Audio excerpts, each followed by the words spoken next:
我真的是跟师傅一起出来卖玻璃的。你确定你穿成这样是出来卖玻璃的？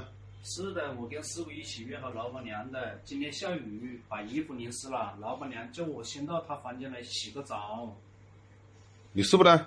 师傅是老板娘上楼换衣服去了。你看了，这是我们的玻璃，这就是我做的玻璃，还有这个